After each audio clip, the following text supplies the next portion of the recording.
this is an iHeart podcast. Guaranteed human.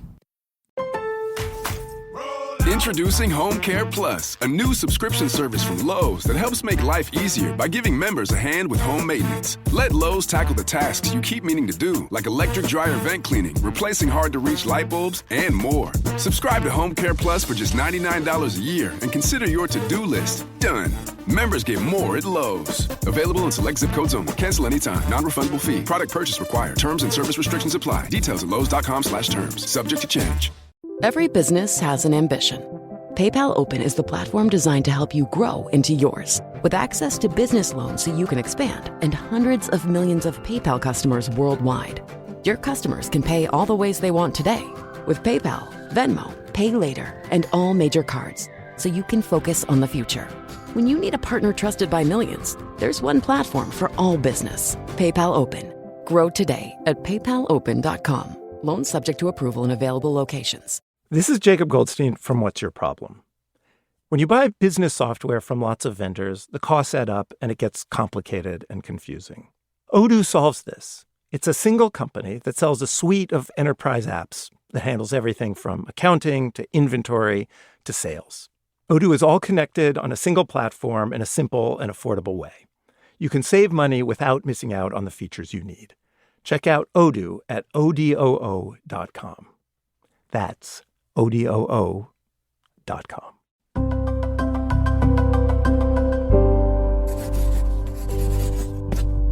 Pushkin.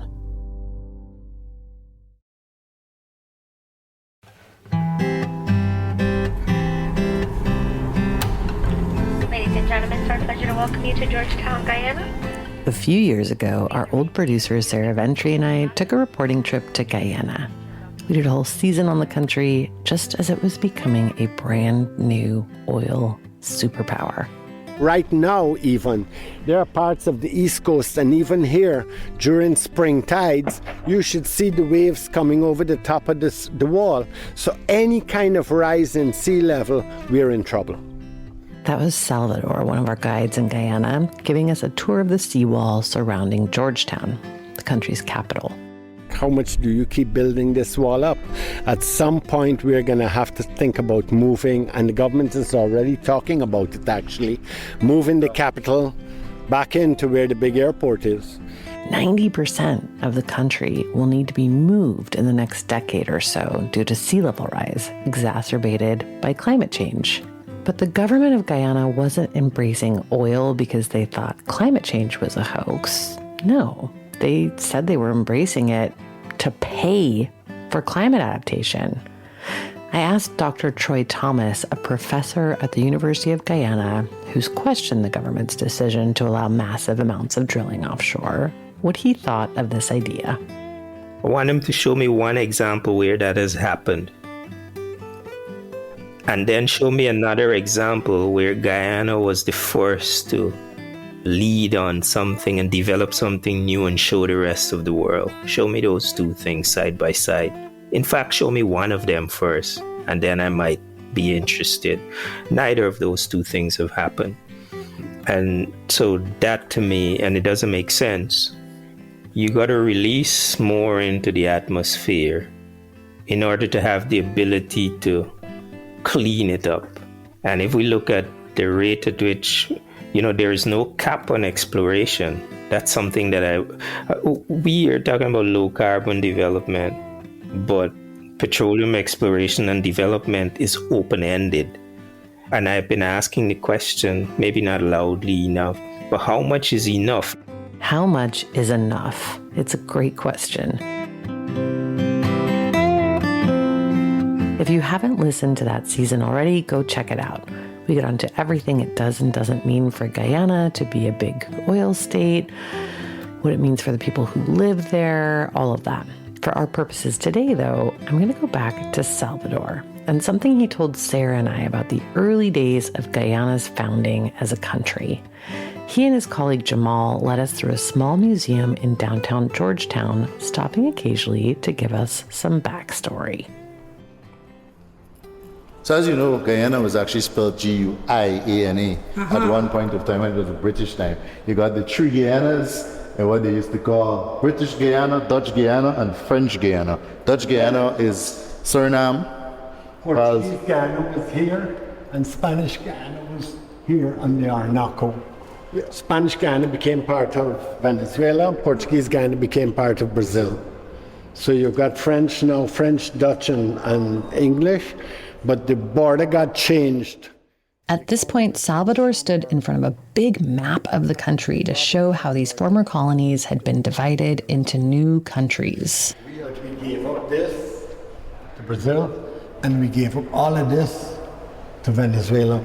So now they claim that this should be the border. So 2/3 of Ghana, they say, belongs to them. Not us. No way. Sorry. Not happening. In case you missed that, he's saying that Venezuela is laying claim to a portion of Guyana. That border dispute has been going on for decades, but the 2015 discovery of oil in Guyana really got it going again. By that point, Venezuela had kicked out the foreign oil companies. We interrupt this program to bring you a breaking news story. U.S. oil giant Exxon strikes oil in Guyana. Exxon was the company that felt most screwed over by Venezuela's final nationalization of oil. The government had said, hey, you guys can stay, but only as minority partners. And Chevron said, okay, but Exxon said, no way. And its assets in the country were seized. It already knew at the time, of course, that it was camping out on oil permits in Guyana that it had had since the 90s. The reason why we are famous now is that Venezuela has denied the U.S. companies their rightful share, or whatever that may be. This is Alfred Boulay, a longtime engineer and energy expert in Guyana. Today, he works for Transparency Institute Guyana, which pushes for increased government transparency. He says there had been exploratory oil drilling off and on in Guyana for decades before Exxon's big announcement. I knew there was oil being drilled, and certain knowledgeable people knew that. Particularly Mr. Burnham in the 1970s, the former president. He knew these things. That's former President Forbes Burnham. The country officially gained independence from Britain in 1966. In the lead up to independence, the most popular party was the People's Progressive Party, the PPP. At that point, it was a cross-racial party led by two men, one of Indian descent, Chetty Jagan, the other of African descent, Forbes Burnham. Like a lot of other South American political leaders at the time, they were both leftists, and they had strong opinions about who should own and benefit from Guyana's natural resources. Its people. Also, like a lot of South American countries, Guyana was on the CIA's radar at the time, and they had strong opinions about which of these two men they'd prefer to see in charge of so many resources. That was Burnham, the one who didn't spend quite so much time throwing back mojitos with Fidel Castro. As they have done in so many countries, the CIA leaned on racial differences to split the party in two and then backed Burnham. Despite its large stores of oil and relative stability compared to some of its neighbors, Guyana wasn't a big target for its oil for a while because it sat beneath the ocean floor some 40 miles off the coast. So from the 70s to the early 2000s, the big U.S. oil companies were concentrating on Venezuela. So I am absolutely sure that they knew there was oil there, and just waited. If Venezuela is going to play bad, then they said, well, okay, we have oil elsewhere. And then negotiated a very sweet deal. And so the people who knew about oil knew these things, but the general public didn't. I have a personal theory that the oil is all connected, and that's one of the reasons the Venezuelans don't really want drilling taking place here, because when we drill, their reserves will be sinking. If you're hearing a lot of things that sound familiar, that sound like a little bit about what's happening today with the US, with Exxon, and with Venezuela, yeah, I know. After the break, what everything the U.S. and Exxon were getting up to in Guyana had to do with the invasion of Venezuela years later, and how it all connects back to the topic of this miniseries, fossil-fueled fascism. I'm Amy Westervelt, and this is Drilled. Stay with us.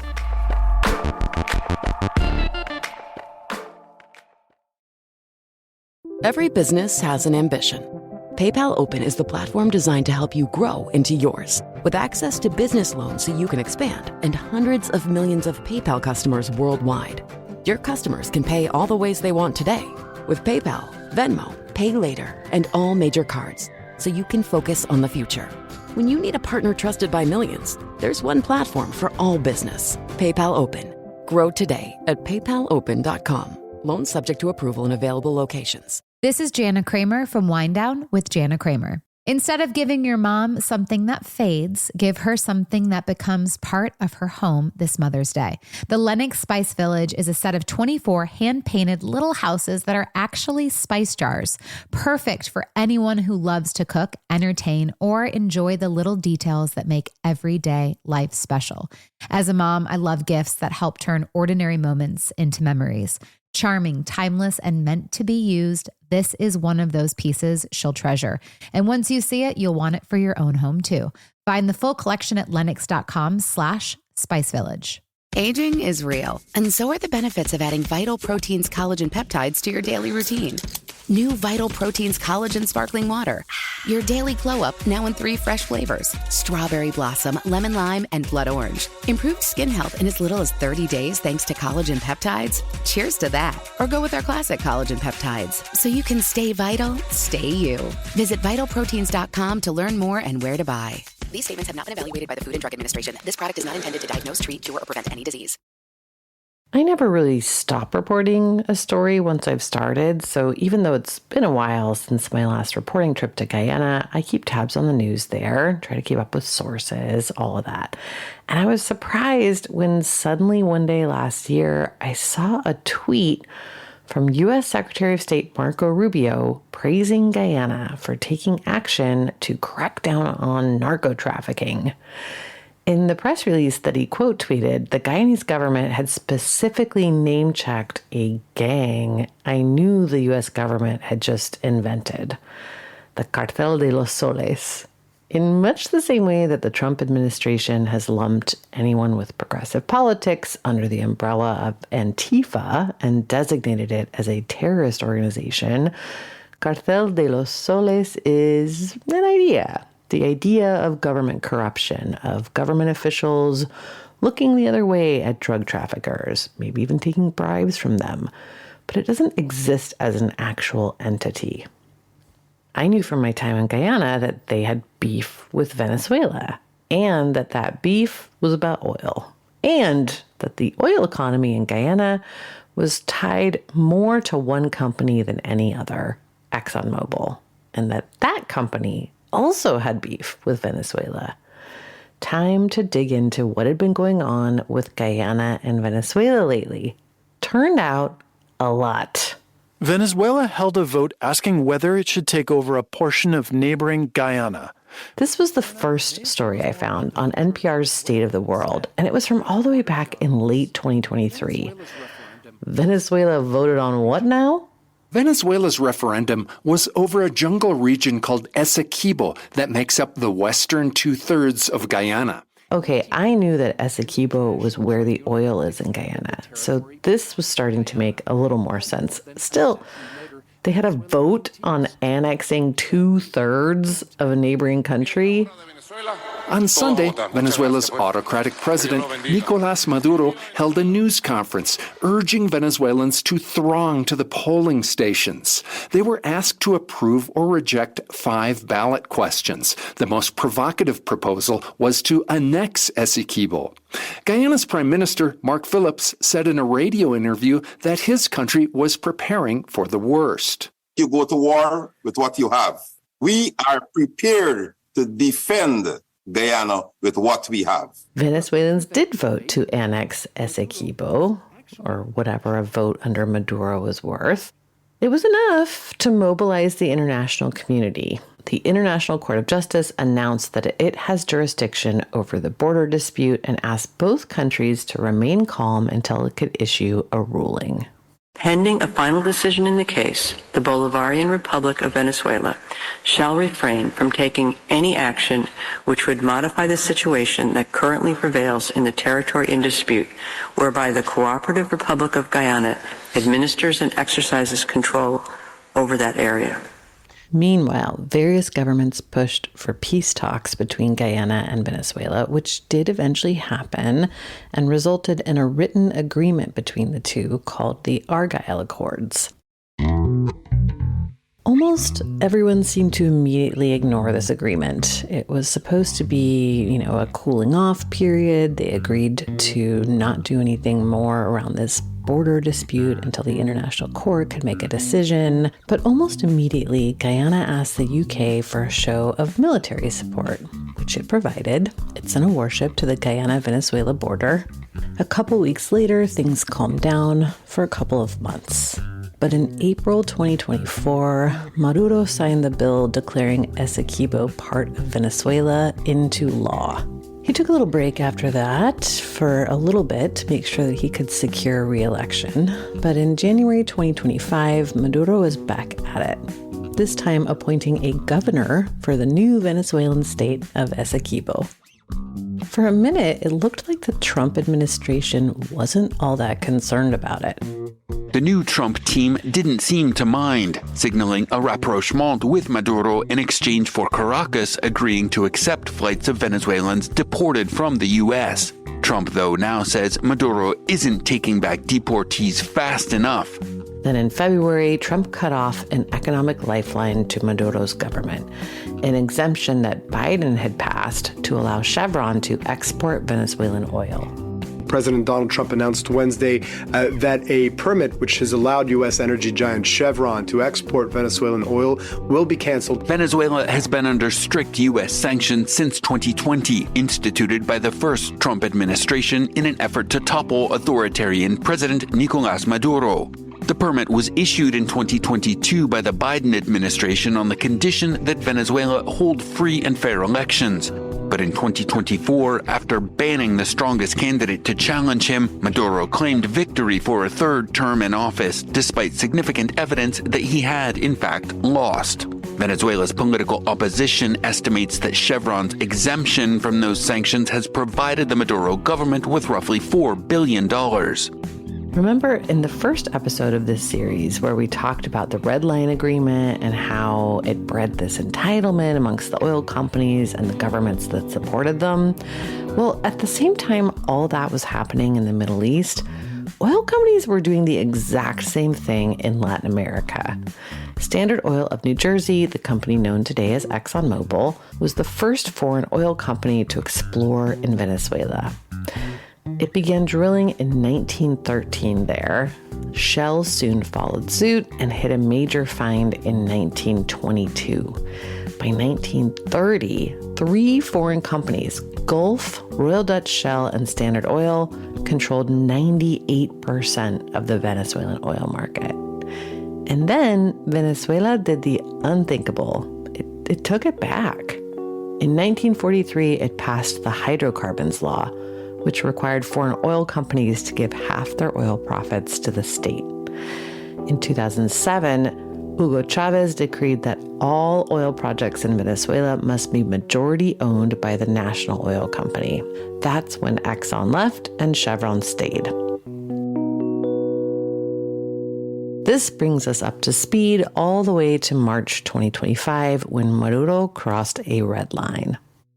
Reports emerged of a Venezuelan Coast Guard vessel in Guyana's exclusive economic zone, specifically in the Stabroek Block, a site crucial for offshore oil operations. Social media quickly spread images and videos of the vessel and Venezuelan soldiers communicating with the Prosperity floating production, storage, and offloading vessel before moving on to other units in the area. Venezuela sent a Coast Guard ship to Exxon's vessels offshore and told them they shouldn't be operating there. Here's part of their message to the ships. According to President, your present geographical position, you are operating in the exclusive economic zone of Venezuela, Bolivarian Republic of Venezuela. According to your present geographical position, you are operating in the exclusive economic zone of the Bolivarian Republic of Venezuela. Guyana's president, Dr. Irfan Ali, was outraged. The patrol vessel transmitted a radio message declaring that the FPSO was operating in what it termed disputed international waters. Soon after, the Guyanese government confirmed the incursion, and President Dr. Irfan Ali swiftly activated diplomatic channels and condemned the actions as a violation of both international law and agreements made between the two nations. We have reached out to all our international partners, and all our international partners have responded positively. None more so than the U.S., which issued a statement that Maduro would suffer consequences for his actions. They also sent Secretary of State Marco Rubio to deliver this message in person a couple weeks later. It would be a very bad day for the Venezuelan regime if they were to attack Guyana or attack ExxonMobil or anything like it. It would be a very bad day, a very bad week for them, and it would not end well for them. The very next day after that speech that Rubio gave, the U.S. and Guyana conducted joint military maneuvers off the coast of Guyana. On August 19th, so a few months later, the U.S. deployed military vessels off Venezuela's coast, claiming it was going after Cartel de los Soles. Then just a couple days later, August 22nd, we get this weird Guyana announcement, the one I mentioned before, where they're talking about Cartel de los Soles. Rubio shares it, and by September 2nd, the U.S. is carrying out airstrikes in Venezuela. On December 19th, Guyana's oil production surpasses Venezuela's for the first time in history. On January 3rd, 2026, the U.S. military bombs Caracas and takes Maduro and his wife captive. It's one of the clearest examples of fossil fascism. The two are later charged with drug trafficking in New York.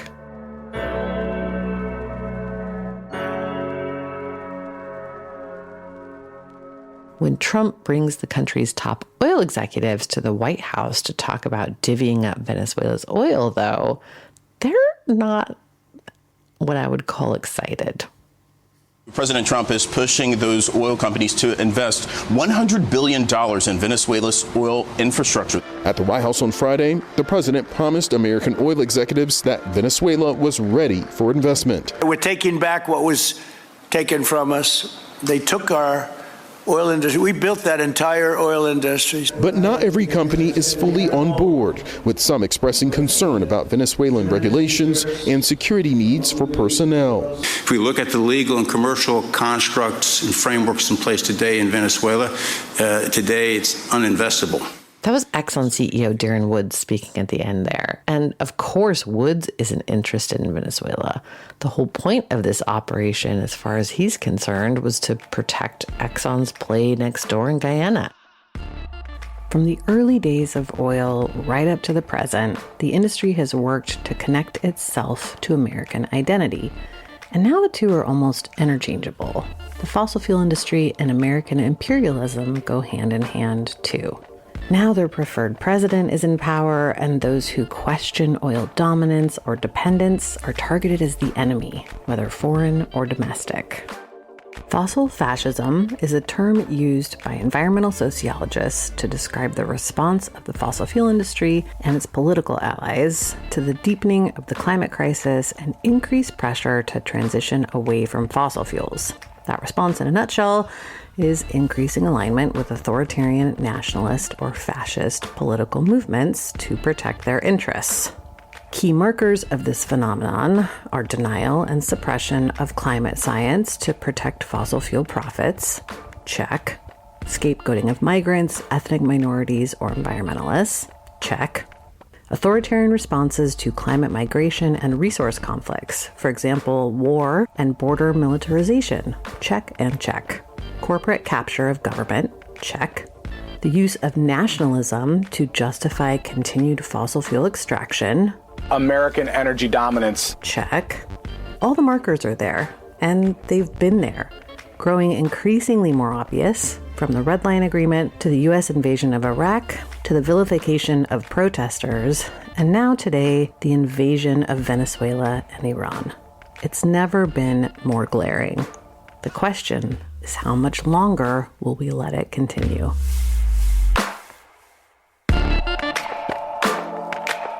Drilled is an original Critical Frequency production distributed by Pushkin Industries. This miniseries was written and reported by me, Amy Westervelt. Our producers are Martin Saltz-Ostwick and Peter Duff. Matthew Fleming did the artwork. Our First Amendment attorney is James Wheaton of the First Amendment Project. Thanks for listening, and we'll see you next time.